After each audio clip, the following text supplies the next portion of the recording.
Good afternoon again. Welcome.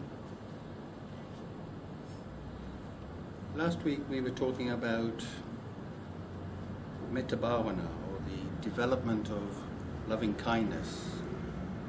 And we mentioned that the best time to do this particular practice is against the background of positive feeling, joy or happiness, or feeling of lightness. And that if you do this, it integrates the positive emotions, the most positive emotions, into your spiritual practice. And we suggested that a combination of these two practices, mindfulness, the ability to develop into a still watching center, and the ability to gradually learn to have positive feeling towards yourself and others, including even people who normally we find unpleasant, that a combination of both of these practices is the most important part of Buddhist meditation. So over the last 4 or 5 weeks, we have gone through these particular practices. We have talked about how to do them. And today I'd like to talk briefly about the changes that can take place as a result of these particular practices taught by the Buddha so long ago. The Buddha's understanding of the human situation is that it is we ourselves who make the world in which we live. By that I do not mean that the external world does not exist. Of course it does exist. But how we interpret it and relate to it, and therefore react to it and feel about it, that comes very much from our minds. The person who has a very suspicious disposition will see plots and enemies everywhere. The most harmless behavior will be interpreted as threatening and sinister. The person who has a rosy outlook on life may not even see threats and dangers where they are present. The purpose of the whole of the Buddhist path is, as the Buddha said, yatha bhuta jnana dassana. Yatha bhuta jnana dassana. To develop a knowledge and vision of things as they are. Not as we would like them to be, not as we hoped they were, but as they actually are. And then when we're in that position, or the more we're in that position, the more likely we will be able to make intelligent decisions about how to relate to the external world, to other people, to various situations.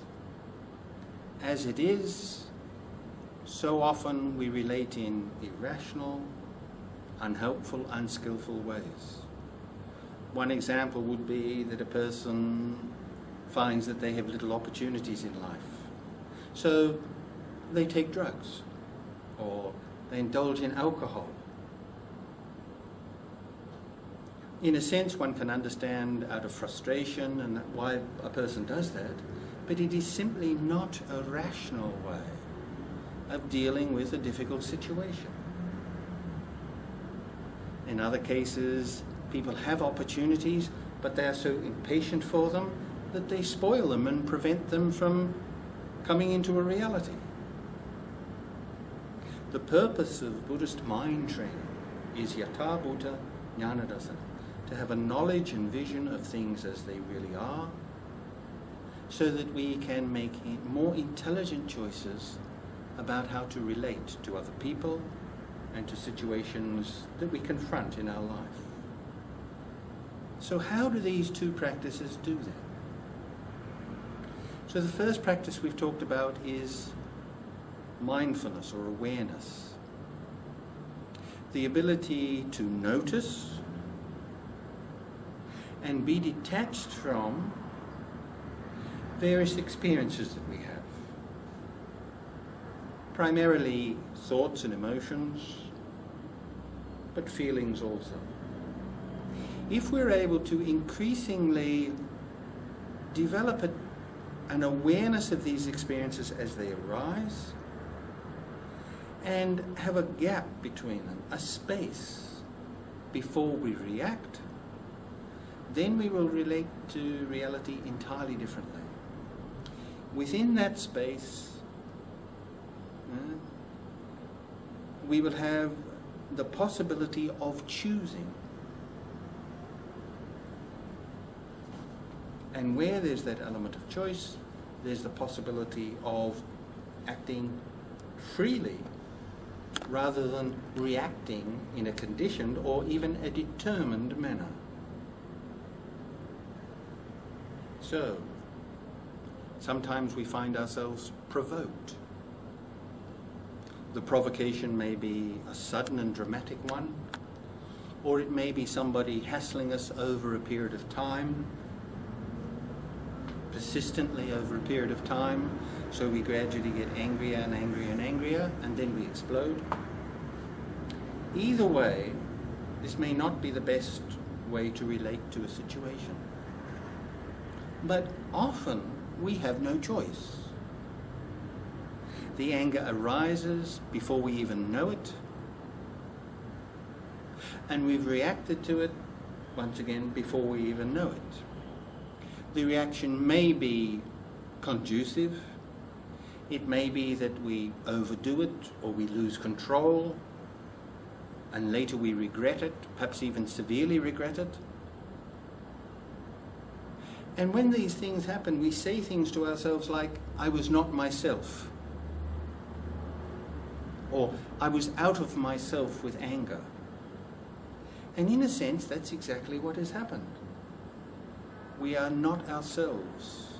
We are out of ourselves, or in its simplest terms, we were not mindful and aware. If we are mindful and aware, and a sudden situation arises whereby normally we'd react with anger, chances are we have got more of an ability to hold back. So what you find as you go through life, if you're doing this practice, is that you won't be provoked so easily. And where you are provoked, you won't get so angry. And when you get angry, your anger will not last so long. And after the anger is gone, it will